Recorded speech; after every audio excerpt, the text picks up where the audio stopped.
Hello everyone, দি বায়োহাবের আরও একটি নতুন ভিডিওতে তোমাদের ওয়েলকাম।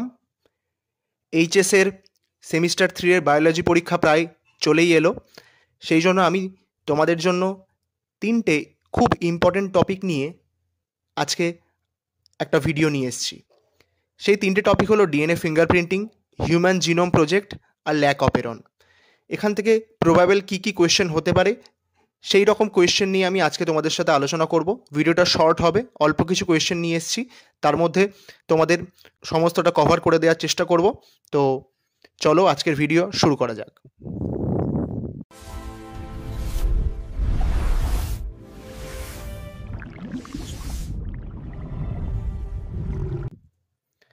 আজকের প্রথম প্রশ্ন বলছে, একটি পলিপেপটাইড চেনে অ্যামাইনো অ্যাসিড সংখ্যা 150। তাহলে এক্ষেত্রে এমআরএনএতে কতগুলি বেস প্রয়োজন হবে? তো দেখো, আমরা সবাই জানি যে একটা অ্যামাইনো অ্যাসিডের জন্য দরকার হয় আমাদের 3টে করে নাইট্রোজেন বেস, ঠিক আছে? তো এখানে আমাদের অ্যামাইনো অ্যাসিড সংখ্যা বলেছে 150। তাহলে 150 অ্যামাইনো অ্যাসিডের জন্য অবভিয়াসলি 3 × 150 করে দিলেই আমরা পেয়ে যাব নাইট্রোজেন বেসের সংখ্যাটা। তাহলে সঠিক উত্তর হয়ে যাবে 450 নাইট্রোজেন বেস। তাহলে প্রথম প্রশ্নের সঠিক উত্তর হয়ে যাবে বি, দ্যাট ইজ 450। আশা করি তোমরা সবাই বুঝতে পেরেছো। চলে যাচ্ছে আজকের পরের প্রশ্নের দিকে। 2 নম্বর প্রশ্ন বলছে, একটি জিন 50টি অ্যামাইনো অ্যাসিড বিশিষ্ট একটি পলিপেপটাইড সংশ্লেষ করে, কিন্তু এমআরএনএর 25তম কোডনটির মিউটেশন ঘটে ইউএএ হলো। এমতাবস্থায় নিচের কোনটি ঘটবে? দেখো, 50টা অ্যামাইনো অ্যাসিড তৈরি করতে পারে জিনটা। এবার বলছে যে এমআরএনএর 25তম কোডনে মিউটেশন হচ্ছে, তাই না?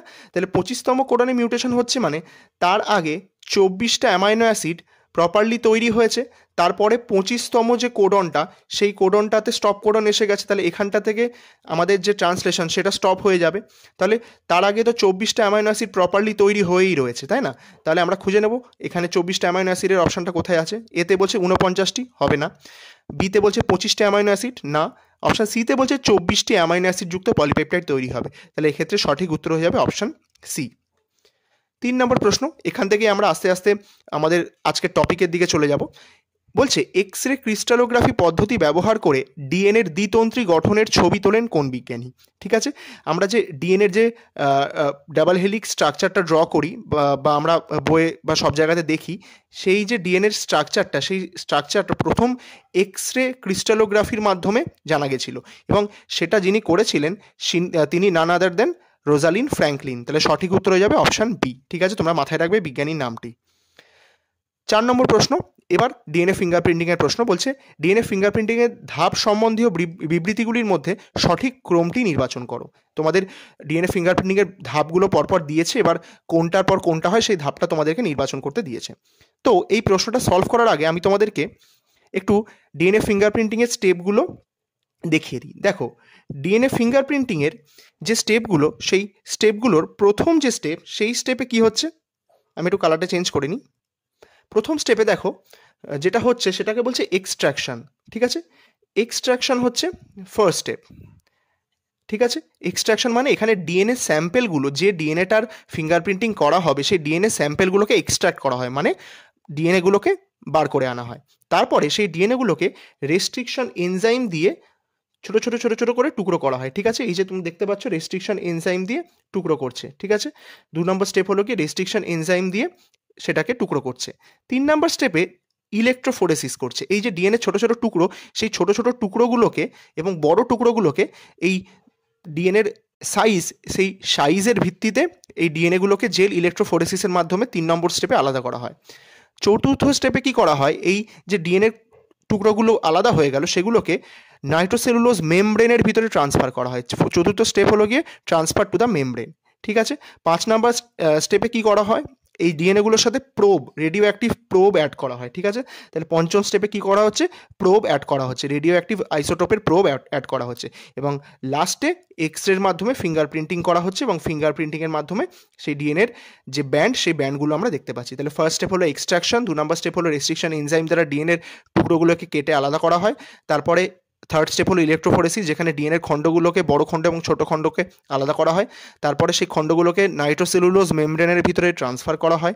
তারপরে সেই ডিএনএ খণ্ডগুলোকে সাথে রেডিও অ্যাক্টিভ প্রোব অ্যাড করা হয় এবং লাস্টে এক্স রে মাধ্যমে ডিএনএ ফিঙ্গারপ্রিন্টিং করা হয়। ঠিক আছে, তাহলে এই 6টা স্টেপ রয়েছে। এবার আমরা চলে যাব সেই প্রশ্নটার দিকে। এই প্রশ্নটিতে বলছে যে কোন স্টেপটা পরপর সঠিক সেটা বলছে। তো প্রথমেই আমরা জানি যে রেস্ট্রিকশন এনজাইম দ্বারা ডিএনএকে ব্রেকডাউন করা হবে, তারপরে ডিএনএ খণ্ডগুলির জেল ইলেকট্রোফোরেসিস করা হবে, তারপরে নাইট্রোসেলুলোজ মেমব্রেনের মধ্যে ডিএনএ খণ্ডকে সংযুক্তি করা হবে, তারপরে ডিএনএর প্রোবের সাথে যুক্ত করা হবে ডিএনএ খণ্ডগুলিকে, এবং আলটিমেটলি অটো রেডিওগ্রাফি বা এক্স রের মাধ্যমে সেই ডিএনএ ফিঙ্গারপ্রিন্টটা কমপ্লিট করা হবে। তাহলে অপশান এ হয়ে যাবে সঠিক উত্তর। ঠিক আছে, তোমরা কিন্তু এই স্টেপগুলো একটু মাথায় রাখবে। ঠিক আছে, আর এই ছবিটা দিয়ে তোমরা মাথায় রাখতে পারো, তাহলে তোমাদের সুবিধা হবে। এর পরের প্রশ্ন বলছে ডিএনএ ফিঙ্গারপ্রিন্টিংয়ের একটি পদ্ধতি হলো, ঠিক আছে, অপশান এতে বলছে RAPD, that is random amplified polymorphic DNA, বিতে বলছে VNTR, সিতে বলছে PCR, that is polymerase chain reaction, আর ডিতে বলছে all of the above. DNA ডিএনএ ফিঙ্গারপ্রিন্টিংয়ের ক্ষেত্রে আমরা কিন্তু RAPDও ব্যবহার করি, VNTRও ব্যবহার করি, PCRও ব্যবহার করি। তাহলে এই ক্ষেত্রে সঠিক উত্তর হয়ে যাবে অল অফ দ্য অ্যাবভ। ঠিক আছে, এই তিনটে টেকনিকই কিন্তু ডিএনএ ফিঙ্গারপ্রিন্টিংয়ের জন্য জরুরি হয়। ঠিক আছে, এরপরেই 6 নম্বর প্রশ্ন বলছে VNTR এর পুরো কথা কি। ঠিক আছে, অপশান এতে বলছে ভ্যারিয়াস নাম্বার ট্যান্ডেম রিপিট, না। অপশান বিতে বলছে variable number of tandem repeat, একদম তাই। ঠিক আছে, VNTR এর পুরো কথা হলো গিয়ে variable number of tandem repeat. ঠিক আছে, তাহলে তোমরা কিন্তু মাথায় রাখবে টেন্ডন রিপিট নয়, TRNA রিপিট নয়, ট্যান্ডেম রিপিট মাথায় রাখবে। ঠিক আছে, এরপরে 7 প্রশ্ন বলছে তেজস্ক্রিয় অণুর সাথে ডিএনএ বা আরএনএ খণ্ডকে যুক্ত করাকে কি বলে, একটু আগেই বলে দিয়েছি। অপশান এতে বলছে প্লাজমিড, অপশান বিতে বলছে ভেক্টর, অপশান সিতে বলছে ক্লোন, আর অপশান ডিতে বলছে প্রোব। তাহলে প্লাজমিড হবে না, ভেক্টরও হবে না, ক্লোন হবে না, তাহলে এই রেডিও অ্যাক্টিভ ডিএনএ আরএনএর খণ্ডগুলোকে বলা হয় প্রোব। ঠিক আছে, সঠিক উত্তর হয়ে যাবে ডি। এর পরের প্রশ্ন বলছে ডিএনএর বহুরূপতা বা পলিমরফিজম নিম্নলিখিত কিসের ভিত্তি, এই বহুরূপতার উপর ভিত্তি করে নিম্নলিখিত কোন পদ্ধতিটা করা হয়। দেখো, ডিএনএর বহুরূপতা বা পলিমরফিজম মানে এই যে প্রতিটা ইন্ডিভিজুয়াল, সেই ইন্ডিভিজুয়ালের মধ্যে যে ডিএনএগুলো রয়েছে সেই ডিএনএগুলোর মধ্যে কিছু পরিবর্তন দেখতে পাওয়া যায়। ঠিক আছে, বহুরূপতা দেখতে পাওয়া যায় ডিএনএ খণ্ডগুলোর মধ্যে। ইন্ডিভিজুয়াল পরিবর্তন হলে সেই ডিএনএ খণ্ডগুলোর যে সেই সিকোয়েন্সগুলো চেঞ্জ হতে থাকে, তাহলে এটাকে ডিএনএ বহুরূপতা বা পলিমরফিজম বলে। তাহলে এটা নিম্নলিখিত কিসের ভিত্তি। অপশান এতে বলছে ট্রান্সলেশন, না। অপশান বিতে বলছে ডিএনএ ফিঙ্গারপ্রিন্টিং, হতে পারে। অপশান সিতে বলছে জিন ম্যাপিং এবং ডিএনএ ফিঙ্গারপ্রিন্টিং, আর ডিতে বলছে জিন ম্যাপিং। তাহলে এক্ষেত্রে দেখো, জিন ম্যাপিং এবং ডিএনএ ফিঙ্গারপ্রিন্টিং দুটোরই ভিত্তি হলো গিয়ে এই ডিএনএর পলিমরফিজম। তাহলে সঠিক উত্তর হয়ে যাবে অপশান সি। ঠিক আছে, আচ্ছা। 8 প্রশ্নে বলছে পিসিআর এর ধাপগুলির সঠিক ক্রম নিম্নলিখিত কোনটি। পিসিআর মানে আমরা একটু আগে দেখলাম পলিমারেজ চেন রিয়াকশন, তাই না। এই পলিমারেজ চেন রিয়াকশনের ধাপগুলো তোমাদেরকে আইডেন্টিফাই করতে দিয়েছে। এটাও তোমরা একটু দেখে নাও আগে, তাহলে তোমাদের উত্তর করতে সুবিধা হবে। দেখো, পলিমারেজ চেন রিয়াকশনের যে ধাপ, সেই প্রথম ধাপটা হলো গিয়ে ডিন্যাচুরেশন বা ডিএনএর যে খণ্ডক, এই যে ডাবল স্ট্র্যান্ডেড যে ডিএনএ, সেই ডিএনএ খণ্ডক দুটোকে আলাদা করা হচ্ছে, যেটাকে আমরা ডিন্যাচুরেশন বলছি। এর জন্য 94 থেকে 95 ডিগ্রি সেলসিয়াস টেম্পারেচার দরকার হয়। ঠিক আছে, এটাও কিন্তু পরীক্ষার জন্য ইম্পর্টেন্ট।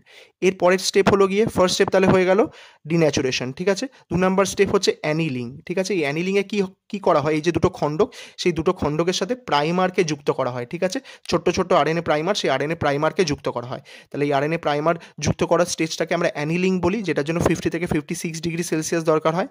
আর একদম লাস্টে এবার কি করা হয়, এখানে আমি আগের ভিডিওতে তোমাদেরকে বলেছিলাম যে এখানে ট্যাক পলিমারেজ অ্যাড করা হয়। ঠিক আছে, ট্যাক পলিমারেজ, যেটা থার্মাস অ্যাকোয়াটিকাসের থেকে আমরা পাই, সেই ট্যাক পলিমারেজ অ্যাড করে এই প্রাইমারের পরে নতুন নিউক্লিওটাইড অ্যাড করা হয় এবং ডিএনএটাকে এক্সটেন্ড করা হয়। ঠিক আছে, তাহলে এই স্টেজটাকে আমরা এক্সটেন্ডিং স্টেজ বলতে পারি। এটা হলো গিয়ে থার্ড স্টেজ। ঠিক আছে, যার জন্য 72 ডিগ্রি সেলসিয়াস টেম্পারেচার দরকার হয়। ঠিক আছে, তাহলে এই 3টে স্টেপ মাথায় রাখবে। এরপরে আমরা প্রশ্নে ফিরে যাই।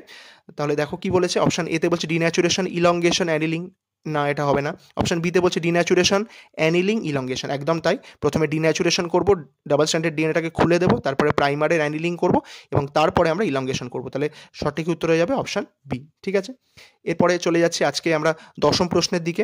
বলছে যে ডিএনএ ফিঙ্গারপ্রিন্টের ব্যবহারিক প্রয়োগ কোনটি? অপশান এতে বলছে পিতৃত্ব নির্বাচন, হতেই পারে। অপশান বিতে বলছে অপরাধী শনাক্তকরণ, হতে পারে। অপশান সিতে বলছে মানবজাতির বিবর্তন অনুধাবন। তাহলে এক্ষেত্রে সঠিক উত্তর হয়ে যাবে উপরের সবকটি, ঠিক আছে। তাহলে ডিএনএ ফিঙ্গারপ্রিন্টিংয়ের মাধ্যমে আমরা এই 3টে কাজই করে থাকি। এছাড়াও যে জেনেটিক্যাল ডিজিজ, সেই ডিজিজও কিন্তু আইডেন্টিফাই করা যায়, ঠিক আছে। 11তম বলছে জিন ম্যাপিংয়ের একক কোনটি? একটা জিন ম্যাপিং থেকে প্রশ্ন দিয়েছি। অপশান এতে বলছে সেন্টিমিটার, একদমই নয়। অপশান বিতে বলছে ম্যাপ ইউনিট।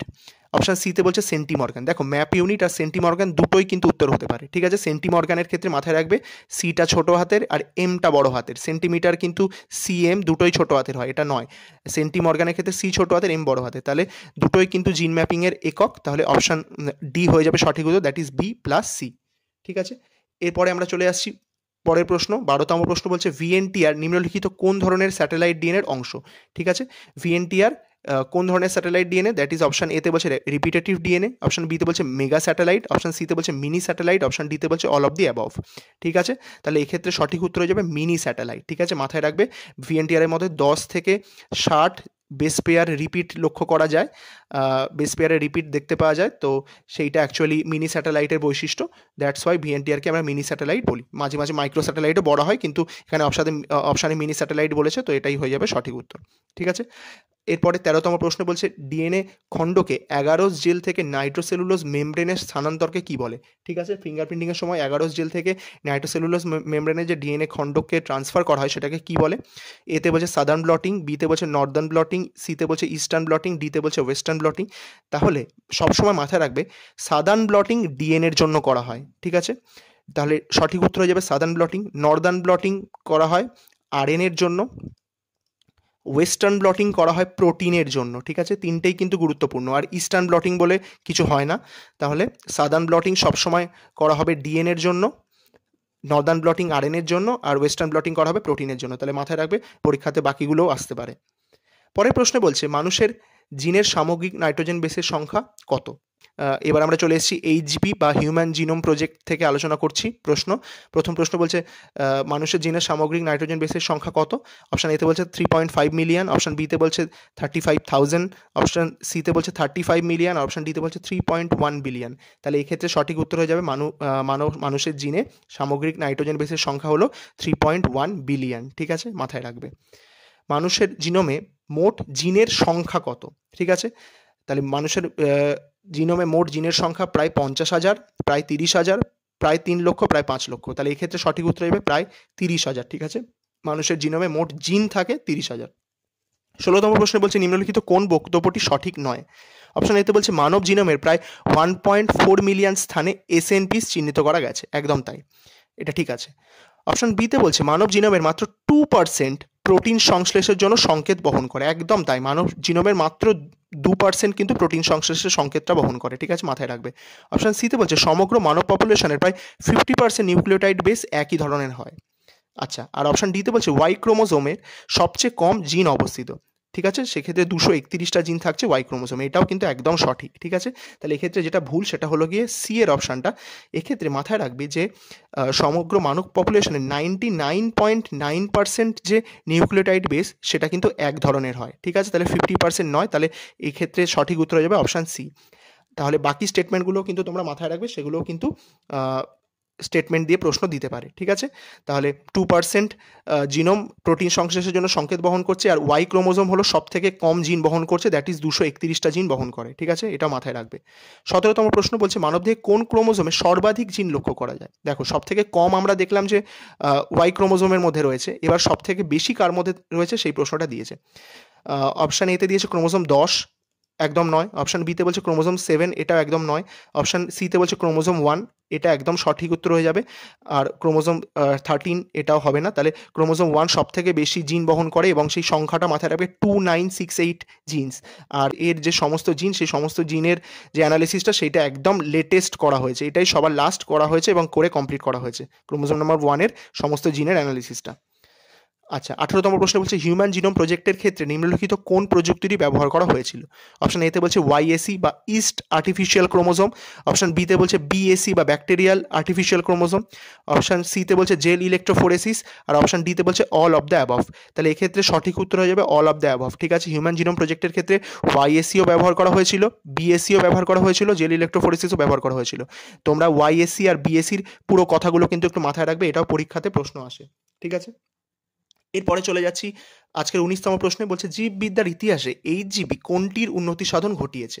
অপশন এতে বলছে বায়োটেকনোলজি, অপশন বিতে বলছে বায়ো মনিটরিং, অপশন সিতে বলছে বায়োসিস্টেমেটিক্স, আর অপশন ডিতে বলছে বায়ো ইনফরমেটিক্স। তাহলে এক্ষেত্রে সঠিক উত্তর হয়ে যাবে option D, that is bio informatics.